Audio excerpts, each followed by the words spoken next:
تو وہ انہوں نے پھر بڑے بڑے کارنامے سر انجام دیے. یہ پاکستان کی بیوروکریسی کے اندر جو ہاں ایک ASI کی بھی رشوت ہوتی تھی.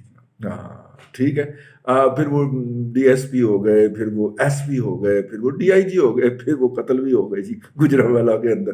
تو اس طرح کے بڑے کردار ہیں جی جو کہ 80s کے دور کے اندر یہ ہوئے, انڈکٹ ہوئے, اور پھر انہوں نے انی ڈال دی جی ان لوگوں کے آنے کے بعد, ان کی انڈکشن کے بعد پاکستان کی پولیس کے اندر پولیس مقابلہ ایک باقاعدہ انسٹرومنٹ اور ایک باقاعدہ انسٹیٹیوشن بن گیا, اور باقاعدہ کہا جاتا تھا کہ فلانا پولیس مقابلے کا بڑا ماہر ہے. اور جب آپ اس کے بیک اینڈ میں جاتے تھے تو پتہ چلتا تھا کہ وہ اپنے کسی ابے, کسی چاچے, کسی مامے, کسی تائے کے کھاتے میں بھرتی ہوا تھا. اور اب یہ شہباز شریف کو ہم نے اس کا ذمہ دار ٹھہرا دیا, لیکن یہ بیسیکلی یہ ضیاء الحق صاحب کا بوٹا لگایا ہوا تھا. آگے چلتے ہیں.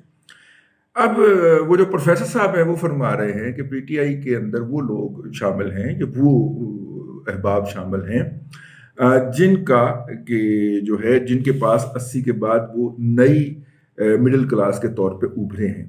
ٹھیک ہے. اور یہ مڈل کلاس جو ہے اس کی قیادت کوئی نہیں ہے چونکہ, تو اس لیے یہ سارا کچھ کر رہی ہے. حالانکہ اگر انیک بھائی اگر آپ نظر ڈالیں, میں آپ کو ایک مثال دے دیتا ہوں. کرنل راز صاحب جو ہیں ان کے صاحبزادے مراد راز صاحب, ٹھیک ہے, کرنل راز صاحب جو ہیں وہ سسر بھی ہیں حمزہ شہباز کے.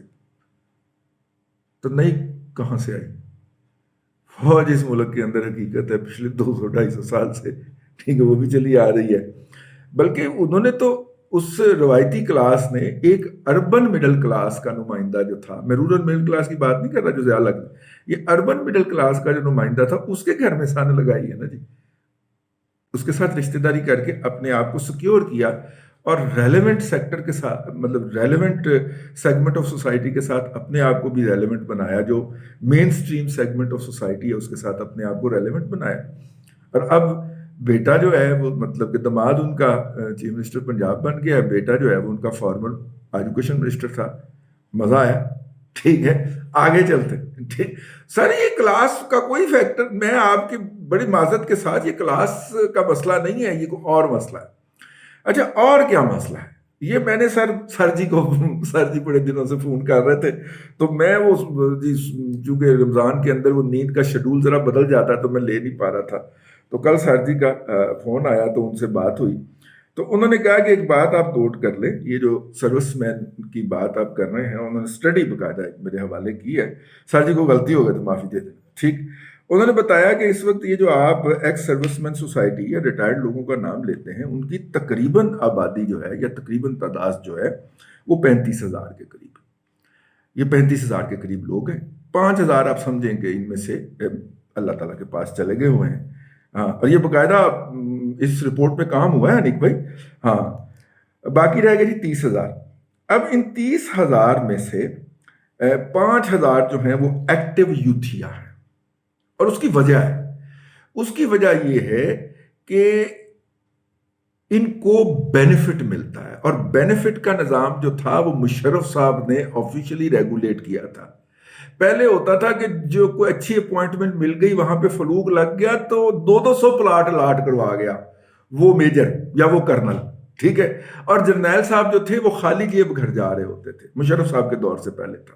مشرف صاحب نے اس بینیفٹ کو سروس کے ساتھ ایسوسیٹ کر دیا کہ آپ میجر ہوں گے تو آپ کو یہ والا پلاٹ ملے گا اس سائز کا, آپ کرنل ہو جائیں گے تو پھر 2 ہو جائیں گے, پھر بریگیڈیئر ہو جائیں گے تو پھر کمرشل بھی ساتھ میں مل جائے گا, پھر میجر جنرل ہوں گے تو وہ, یہ انسٹیٹیوشنلائز کیا مشرف صاحب نے. غلط ہے, نہیں ہونا چاہیے. یہ کوئی انوکھے افسر نہیں ہے, باقی بھی افسر ہیں, ان کو بھی ملنے چاہیے جو سروسز آف پاکستان کے اندر ہو.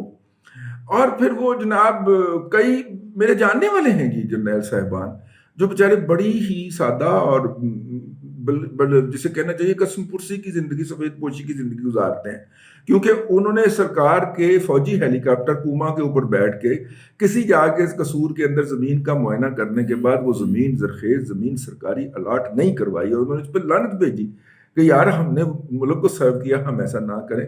وہ بیچارے بڑی سفید پوشی کی زندگی گزارتے ہیں, لیکن جو میں نے عرض کیا یہ اس ملک میں ضیاء الحق دور میں بھی ہوا اور مشرف دور میں بھی ہوا. باقاعدہ جو ہیلی کاپٹر ہم نے دشمن سے مقابلہ کرنے کے لیے دیے ہوتے ہیں اپنے بچوں کو، اس کے اندر جرنیل صاحبان تشریف رکھ کے لے کے جاتے ہیں اور زمین کا باقاعدہ فضائی جائزہ لیتے ہیں، اور پھر وہاں پہ جو بیٹھے ہوتے ہیں مزارے وغیرہ ان سے زمین صاف کروا کے دی جاتی ہے ان کو. جی جی جی جی جی جی ٹھیک ہو گئے. تو خیر یہ جناب 5,000 کے قریب جناب ایکٹیو یوتھیاز ہیں. اس کے بعد جو ہے اللہ آپ کا بھلا کرے ادھر آ جائیے. یہ جو ہمارے لوور رینک کے افسران ہیں، ریٹائرڈ لوور رینک کے جوان صوبے دار ہیں وغیرہ، حوالدار صوبے دار یہ اور جوان جو ہیں، نہیں پہلے یوتھیوں کو سمیٹ لیں. یہ جناب جو 5,000 ہیں ان میں سے باقی رہ گئے 25,000. ان 25,000 میں سے جو 5,000 کو مزید الگ کر لیتے ہیں. ان 5,000 میں 3,000 کے قریب آپ سمجھ لیں کہ ووکل ہیں مسلم لیگ نون کے لیے، اور 1,000-1,500 ووکل ہیں فار اللہ آپ کا بھلا کرے پاکستان پیپلز پارٹی کے لیے، اور باقی کو 500-600 جو ہیں وہ تبلیغی جماعت. ہاں زندہ باد ٹھیک ہو گئے. اب باقی رہ گئے 20,000. 20,000 میں سے because of this system of benefit majority, بلکہ 20 کے 20,000 بھی ہے، اگر ووٹ پڑے گا تو وہ ووٹ ڈالیں گے پی ٹی آئی کو. اور یہ ہے ٹریجڈی کی بنیاد. لیکن ٹریجڈی یہاں پہ ختم نہیں ہوتی، میں آپ کو اس سے آگے لے کے چلنا چاہتا ہوں. جو بچے ریٹائر ہوتے ہیں جوان، اور N C Os non commissioned officer جو ریٹائر ہوتے ہیں، ان کی بھی ایک اچھی مقدار ہے، اور یہ تقریباً 20 لاکھ کے قریب. ٹھیک ہے. ان 20 لاکھ میں سے 18 لاکھ جو ہیں وہ، اور یہ سارے وہ لوگ ہیں جنہیں ریٹائرمنٹ، انہیں کوئی پلاٹ نہیں ملتا بیچاروں کو، انہیں سمپل سکی پینشن ملتی ہے. ان میں سے بیشتر نے بندوق پکڑ کے کھڑا ہونا ہوتا ہے بینکوں کے باہر پیرا دینے کے لیے. ٹھیک ہے. اور ان میں سے 90% سے زیادہ، وہ تو خیر زیادہ کہہ رہے تھے لیکن میں احتیاطاً 90% سے زیادہ کا لفظ استعمال کر لیتا ہوں، وہ ہیں پاکستان مسلم لیگ نون کے حامی. ٹھیک ہے سر، یہ سر جی کی رپورٹ ہے، ہاں مذاق نہیں اڑانا ہے سر جی، مائنڈ بھی کر. ٹھیک ہے. 90% سے زیادہ، کیونکہ ان کا یہ خیال ہے کہ جب یہ آتے ہیں تو کاروبار چلتا ہے، اور کاروبار چلتا ہے تو ہمیں روزگار ملتا ہے، اور روزگار کے وہ اس لیے متلاشی ہیں کیونکہ انہوں نے کما کے کھانا ہوتا ہے. جو میں نے آفیسر والا سیگمنٹ بتایا وہ کما کے نہیں کھاتے سر، ان کے بینیفٹ اتنے لمبے لمبے لگے ہوئے ہیں. میرا مطلب ہے ایک بریگیڈیئر صاحب کو ایک کمرشل پلاٹ مل گیا ہے، انہوں نے کسی کے ساتھ جوائنٹ وینچر کر کے اس پہ پلازا بنا لیا، مہینے کا 5 لاکھ روپے کرایہ ان کو آئی جا رہا ہے، 10 لاکھ روپے نال والی پارٹی کو آ رہا ہے. نہ کوئی حرج ہے، ویلے بیٹھے ہوئے گولف کھیل لی جا کے ہیں، کوئی میرا مطلب ہے پی آر کر لی، کہیں پہ گھوم لیا، کہیں پہ عمران خان کے جلسے میں نچنے میں آج میرا دل کر لیا. ٹھیک ہے. ٹھیک ہو گیا نا. دیکھیں نا لوور مڈل، بلکہ جسے کہنا چاہیے کہ تقریباً سفید پوش، بلکہ سفید پوش سے بھی نچلے طبقے سے خیال تھا آئی ایس ایس بھی کلیئر ہو گیا، ہم اوپر چلے گئے، اوپر جا کے ہم نے یہ کیا اور وہ کیا، اور اس کے بعد اب ایک لائف ہے اس طرح کی، تو کوئی اس میں کیا حرج ہے. ٹھیک. ہاں تو اب یہ جو 90% ہے نا جی ریٹائرڈ ہمارے جوان صاحبان، اللہ آپ کا بھلا کرے، یہ لوور کلاس سے ہیں اور کام کر کے انہوں نے کھانا ہے. کسی نے کوئی کاروبار کر لیا ہوا ہے، کوئی اپنی کاشتکاری کر رہا ہے، کوئی آڑت کر رہا ہے، کوئی چھوٹی موٹی ڈگری لے کے بیٹھ گیا. تو ان کا خیال ہے کہ یہ آتے ہیں نون لیگ والے تو اس لیے کاروبار چلتا ہے. تو اب آگے ایک بات جو اس کے اندر مجھے بتائی گئی ہے، اور انہوں نے کہا ہے کہ اگر آپ کو گرافکس وغیرہ چاہیے ہوں گے تو میں بھجوا دوں گا. میں اگر نہیں ساتھ جی وہ میرے موبائل جو برآمد ہو گئے تھے میں رگڑانا پھیر جائے. اس کے اندر نا جی جیسے جیسے رینک بڑھتا جاتا ہے ویسے ویسے یوتھیاپا بڑھتا جاتا ہے، یوتھیاپے کی بیماری بڑھتی جاتی ہے، کیونکہ ان کو ایک چیز ان کانشیسلی باور کروائی گئی ہے کہ یہ جو عمران خان صاحب ہیں یہ پولیٹیکل انہیریٹر ہیں جناب مشرف صاحب. یہ مختلف اسٹڈی سرکلز ہوتے ہیں، مختلف رپورٹس ہوتی ہیں، مختلف ریسرچز ہوتی ہیں اس کے اندر، تو یہ ان ڈکلیئرڈ پولیٹیکل انہیریٹنس ہیں، لہٰذا یہ ہماری آنکھ کا تارا ہے. نمبر 1. نمبر 2، اس کے اندر پھر انہوں نے وہ لیڈر بھی ایسا دیا کہ وہ سمجھتے ہیں کہ اس کے اندر کرزما ہے. حالانکہ آج اگر آپ نے دیکھا ہو وہ بغیر شیو کے اور بغیر میک اپ کے اس نے پریس کانفرنس کی ہے، تو وہ ایک دن میں بوڑھا ہو گیا کپتان، ٹھیک ہے نا؟ لیکن اس کو باقاعدہ ایک دلہن کی طرح میک اپ، وہ ہمارا بھائی ہمارا جاننے والا ہے، ہمارا باقاعدہ ولاگ کا ویور ہے، اور پاکستان سے بھاگ گیا ہوا ہے، جو عمران خان صاحب کو کسی بھی اپیرنس سے پہلے تیار کرتا تھا بھائی، ٹھیک ہے، جان کے خط لالے پڑ گئے تھے، اس کو بھائی بھاگنا پڑ گیا۔ پھر دوسرے کو انگیز خان صاحب نے ایسے کیا کہ وہ جو ہے نا Pakistan institute of medical sciences Islamabad کے اندر، اس کا جو چیئرمین، تو وہ یہی کام کرتا ہے نا، ٹیکے شیکے لانا ہے کہیں پہ میک شیپ کے لانا ہے، گلوئنگ فیس، اور پھر وہ شاعرہ کہتی ہے کہ مجھے تو اس کا فیس بڑا گلو کرتا ہوا لگتا ہے، آپ کینیڈا بیٹھی ہوئی سانو دسن ڈی گلوئنگ فیس کے اتنے گزارا کرتے، ٹھیک ہو گئے۔ اچھا، اس کے اندر نا اللہ آپ کا بھلا کرے، جتنا جتنا رینک بڑھتا جاتا ہے اتنا اتنا یہ تھیاپا بھی بڑھتا جاتا ہے، اور یہ ایلیژن کریٹ کرتے ہیں، ان پٹ دیتے ہیں، جلسوں کو کیسے ہینڈل کرتا ہے، جلسوں میں جاتے ہیں، جلسوں کی کوریج کیسے ہونی ہے، یہ اس کے اوپر اپنا پورا ان پٹ دیتے ہیں۔ اب ایک ویلا بندہ ہے، 24 گھنٹے او دی بیگم او دے بچے ایکو گل سوچی جا رہے ہیں، ایک ہی بات سوچی جا رہے ہیں کہ ہم نے اس جلسے کو کیسے کامیاب بنانا ہے۔ تو ایک خوشحال اپر مڈل کلاس ہو گئی نا، جس کو کہ روزگار کا کوئی مسئلہ نہیں ہے، وہ ایک بندے کو ہیرو بنانے چل نکلے ہیں، اور وہ ایک نہیں ہے، وہ 20,000 25,000 فیملیز ہیں، چلیں 5,000 ایکٹیو کوئی آپ کنسیڈر کر لیں، 5,000 فیملیز جو ہیں وہ اس بات کے اوپر لگی ہوئی ہیں کہ ایک شخص کا امیج بہتر بنانا ہے۔ تو اس کے نتیجے کے اندر بھائی جان، یہ جو آپ کے سامنے ایک کلٹ کریشن آ رہی ہے، وہ اس لیے آ رہی ہے نا، کئیوں نے اپنے ہزار بوٹس وہ لیتے ہیں، جب عمران خان کا کوئی بھی ٹرینڈ اپلوڈ کرنا ہوتا ہے تو وہ بنواتے ہیں، کیونکہ پیسے ان کے پاس ہیں، وہ لگاتے ہیں اپنے دیوتا کے میک اپ کے اوپر، دیوتا کا کردار نکھارنے کے اوپر، اس کا وہ نکھارنے کے اوپر۔ تو یہ جی تازہ ترین سٹڈی ہے، آفیشل سٹڈی ہے، ٹھیک ہے، اور یہ میں نے آپ کی خدمت میں پیش کر دی ہے کہ اصل جو فساد کی جڑ ہے وہ ضیاء الحق کے دور کے بعد پیدا ہونے والا پولیٹیکل کلچر یا پولیٹیکل ایلیٹ نہیں ہے، یہ مشرف کے دور میں اپنے ادارے کے لیے انٹروڈیوس کروائے گئے جو مفادات تھے اور جو ابھی بھی جاری ہیں، اور وہ پوری طرح تناور درخت بن رہے ہیں، ٹھیک ہے۔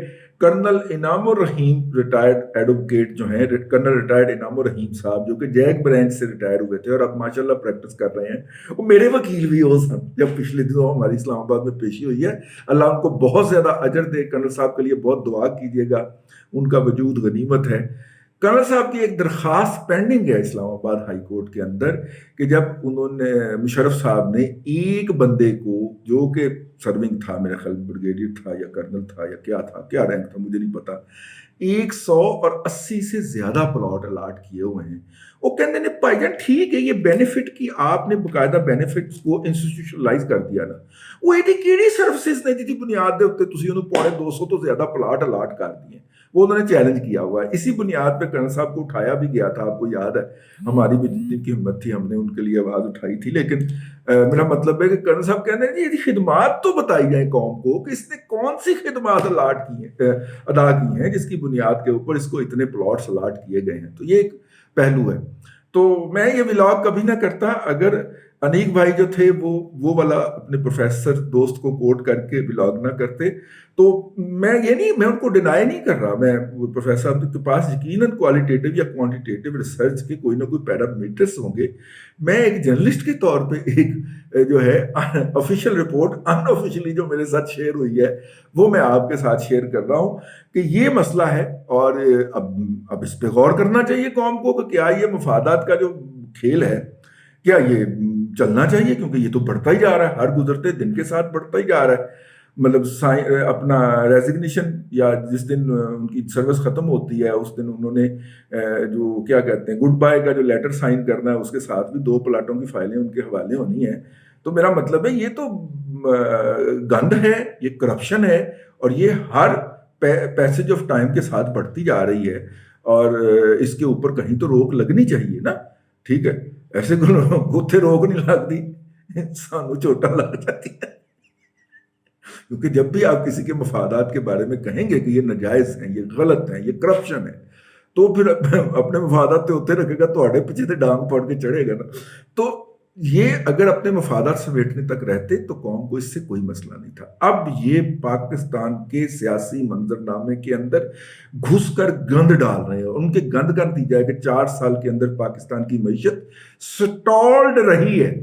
خواجہ سعد رفیق پریس کانفرنس کر رہے تھے, وہ کہہ رہے تھے کہ جو 4 سال پہلے جہاں پہ ریلوے کو چھوڑ کے گئے تھے, ایک آنا انہوں نے کسی پروجیکٹ کے اوپر آگے نہیں کیا. مجھے بہت عزیز ہے میرا بلوچستان, اور بلوچستان کے حوالے سے کوئی بھی ڈیولپمنٹ ہو تو میں اس کو بڑا منیوٹلی واچ کرتا ہوں. تو وہ انہوں نے سبی ہرنائی کے اوپر انہوں نے کہا پاکستان ریلوے کی بہت زیادہ رقم لگی تھی اس کے اوپر, اور ہم نے یہ سیکشن بحال کرنا تھا. ہمارا ایک ریموٹ سیگمنٹ کے اندر ایک بڑی مارجنلائز لائف گزار رہے ہیں, مارجنلائز کمیونٹی ہے ہماری, ان کو ہم نے پاکستان کے قومی دھارے تک رسائی دینی تھی. 4 سال وہ کہتے ہیں سر چیز مکمل تھی, پتہ نہیں افتتاح کیوں نہیں کیا ان بدبختوں نے. ٹھیک ہے, تو اس طرح سٹالڈ رکھا ان لوگوں نے جن کو پیمپر کر کے اس نظام پہ مسلط کیا اور کروایا, اور پوری ریاست کا نظام روک دیا. ان 20,000-25,000 بندوں نے پوری ریاست کا نظام روک دیا. اس کے نتیجے میں جو 4 سالہ تباہی نازل ہوئی ہے, چونکہ ان کے دماغوں کے اندر خناس تھا, اور کیونکہ ان کو روزی روٹی کی تو کوئی فکر ہے نہیں, نہ وہ کام کرنا ہے, ہٹ حرام اور خیالوں کی دنیا میں رہنا ہے. سب سے زیادہ نشہ اس طبقے کے اندر کیا جاتا ہے. میں جاتے جاتے بتا رہا ہوں آپ کو, یہ رپورٹ میں نہیں لکھا ہوا, یہ میری اپنی رپورٹ. پاکستان کے اندر سب سے زیادہ مہنگا قیمتی نشہ اس طبقے کے اندر کیا جاتا ہے. کیوں بھلا؟ وہ کوئی کام کرنا تو ہے ہی نہیں, ویلا ٹائم کی میں پاس کریے, تو ٹائم وہ پھر اس طرح پاس کرتے ہیں. ٹھیک ہے, اور مطلب کہ ان کے بیشتر کے پاس پاکستان کے علاوہ بھی نیشنلٹیز ہیں. یہ ڈوئل نیشنل کو جو کے حوالے سے جتنی بھی تکالیف اٹھتی ہیں, درد ذہ جو اٹھتے ہیں, وہ بھی اس طبقے کے باعث اٹھتے ہیں. تو خیر ایک الگ سے میں نے کہا کہ اس بات کے اوپر ہمیں خوشی ہونی چاہیے باقاعدہ کہ یہ فیلنگ جو ہے, جو آپ اور میں ڈسکس کر رہے ہیں, یہ ادارے کے اندر بھی موجود ہے. اور اسی لیے تو یہ اس طرح کی کوئی اسٹڈی کرواتے ہیں وہ, تو اگر موجود ہے تو یقیناً وہ اس کا علاج بھی ڈھونڈیں گے. ہم اس بات کے منتظر رہیں گے. ٹھیک ہے, بس اب تک کے لیے اتنا ہی کہ ولاگ ذرا لمبا ہو گیا. اللہ تبارک و تعالیٰ آپ کو آسانیاں عطا کرے, اور آسانیاں خلق خدا میں تقسیم کرنے کی توفیق عطا کرے.